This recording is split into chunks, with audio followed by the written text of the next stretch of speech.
Assalamualaikum warahmatullahi wabarakatuh. Selamat pagi anak-anak. Selamat berjumpa kembali dengan pelajaran bahasa Indonesia. Dan kali ini Pak Guru akan menjelaskan tentang salah satu dari bentuk prosa, yaitu cerita pendek atau cerpen. Adapun tujuan pembelajaran yang diharapkan: 1. Mampu menjelaskan pengertian cerpen.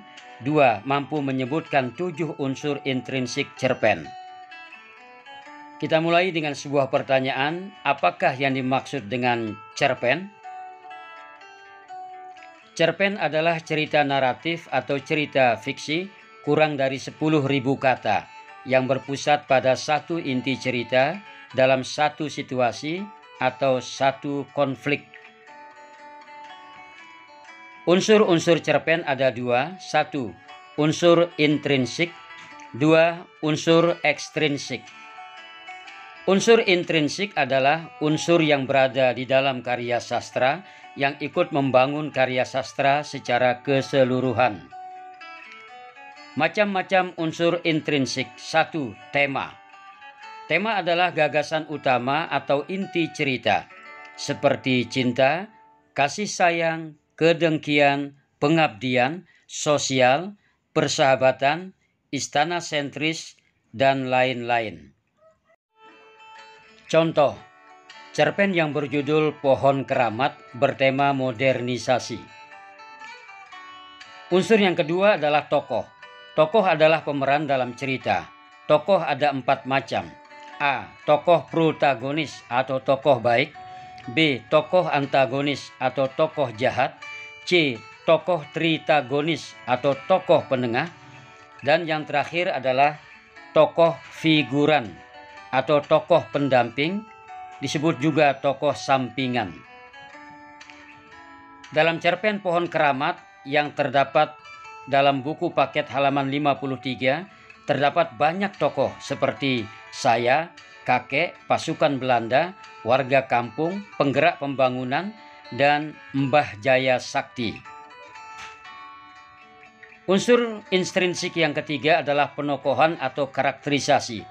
Adalah berbagai macam cara pengarang dalam menggambarkan tokoh cerita, antara lain dengan A. menceritakannya secara langsung. B. menjelaskan melalui dialog tokoh-tokoh lain. C.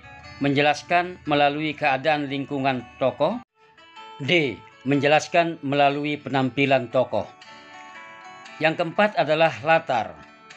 Latar adalah keterangan mengenai tempat, waktu, dan keadaan yang terjadi dalam cerita. Contoh, latar yang terdapat dalam cerpen Pohon Keramat, buku paket halaman 53 adalah: A. latar tempat rumah kakek, gunung beser, kampung, dan sawah. B. latar waktu, pagi, siang, sore, malam, dan waktu panen. C. latar suasana, damai, rukun, dan menegangkan. Yang kelima adalah alur. Alur adalah rangkaian peristiwa-peristiwa yang membentuk sebuah cerita yang disebut juga dengan istilah jalan cerita. Alur ada 3 macam. A. alur maju adalah alur cerita yang ceritanya runtut karena dimulai dengan cerita masa kini menuju masa depan. B. alur mundur adalah alur yang menceritakan masa lalu atau flashback. Dan C. alur campuran adalah campuran dari alur maju dan alur mundur. Contoh, cerpen Pohon Keramat memiliki alur campuran karena menceritakan masa lalu dan masa yang akan datang atau masa depan.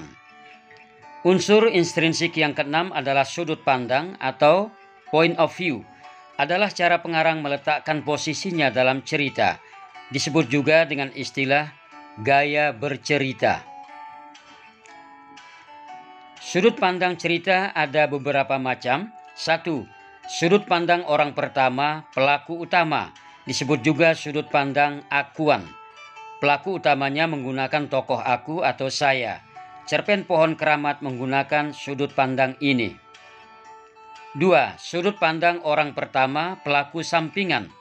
Pelakunya menggunakan tokoh aku atau saya, tetapi sebagai pelaku sampingan.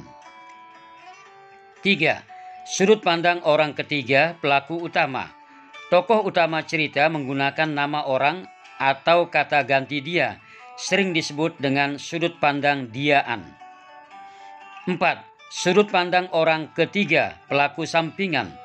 Tokoh cerita menggunakan nama orang atau kata ganti dia, tetapi sebagai pelaku sampingan. 5. Sudut pandang orang ketiga serba tahu. Penulis menceritakan apa saja tentang tokoh utama, ia seakan serba tahu tentang tokoh utama. 7. Amanat. Amanat adalah pesan moral yang disampaikan oleh pengarang kepada pembaca. Amanat dibagi dua. A. Amanat tersurat, yaitu yang disampaikan langsung oleh penulis. B. Amanat tersirat adalah amanat yang disampaikan oleh penulis secara tidak langsung sehingga pembaca harus menafsirkannya sendiri. Tibalah kita pada menjawab pertanyaan. Jawablah pertanyaan di bawah ini dengan singkat dan tepat. 1. Apakah yang dimaksud dengan unsur intrinsik? 2. Sebutkan 7 macam unsur intrinsik.